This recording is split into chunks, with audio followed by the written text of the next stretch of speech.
Hello everyone, আসসালামু আলাইকুম। সবাইকে স্বাগত জানাচ্ছি আমার নতুন একটি ভিডিওতে।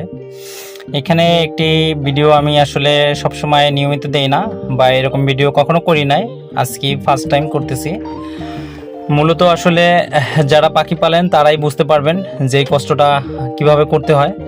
এটা আসলে অনেকেই শেয়ার করে না, বা করার মতো সময় অনেকের হয় না। আজকে আসলে আমি ইচ্ছে করে এই ভিডিওটি করা, কারণ আমার খামারে অনেক দিন ধরে আমি সময় দিতে পারতেছিলাম না, শুধু খাবারগুলাই প্রতিদিন চেঞ্জ করে দিতাম। আমি আসলে গ্রামে গেছিলাম, প্লাস হচ্ছে সাথে কিছুদিন অসুস্থও ছিলাম। আর বিশেষ করে একটা বিয়ের অনুষ্ঠানে যাওয়ার কারণে আমি এই পাখিকে সময় দিতে না পারাতে এই ময়লাগুলি হয়ে যায়। তো আজকে একটু সময় পাওয়াতে টাইম বের করে যেভাবেই হোক খাঁচা পরিষ্কার করার পরে সাথে ট্রেগুলি একদম ওয়াশ করে দিছি। এই যে দেখেন কি পরিমাণ ময়লা আছে, প্রত্যেকটা খাঁচাতেই এরকম ময়লা ছিল।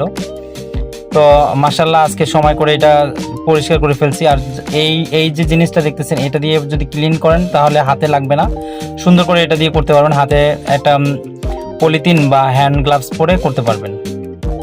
এছাড়া আমার যে সেট আপগুলি এগুলো একে একে দেখাবো। এখানে যে সেট আপটা আছে এটা হচ্ছে জাপানিজটা হচ্ছে মেল ডাবল ফ্লাওয়ারের, এবং ফিমেলটা হচ্ছে পাইট। তো এখানে কিন্তু অলরেডি বাচ্চা আছে, অলরেডি 3টা বাচ্চা আছে, 2টা জেপি আসছে, একটা নর্মাল।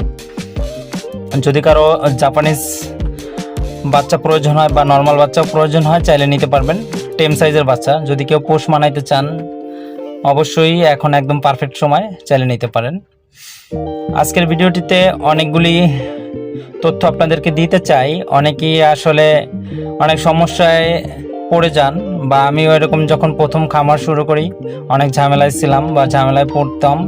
পাখির দোকান থেকে পরামর্শ নিতাম, বা বিভিন্ন বড় ভাইদেরকে, বা আপনি বার্ড হসপিটাল থেকেও পরামর্শ নিতে পারেন। তো বর্তমানে গরম প্রায় শেষের দিকে, শীতের একটা মৌসুম চলে আসছে।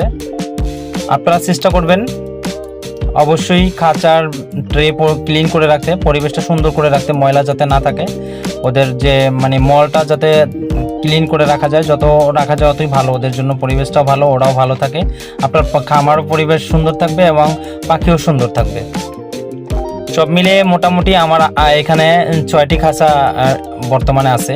এগুলি আসলে আমার ছাদে রাখা ছিল, সেখান থেকে এখন আমি ব্যালকনিতে নিয়ে আসছি। আলহামদুলিল্লাহ এখন খুবই ভালো লাগতেছে। আজকে প্রায় 2 ঘন্টার উপরে ওদেরকে সময় দিয়ে আমি এইখানে সেট আপগুলি একে একে লাইন দিয়ে সেট আপ করছি আমার ব্যালকনিতে। অবশ্যই সামনে সেটা দেখতে পাবেন। এখানে যেগুলো দেখতেছেন এগুলো কিন্তু ম্যাক্সিমামই বাচ্চা পাখি। অনেকেই বলেন যে ভাই আসলে পাখি 1 বছর হয়ে গেছে, 1.5 বছর হয়ে গেছে, বাচ্চা দিচ্ছে না। এটার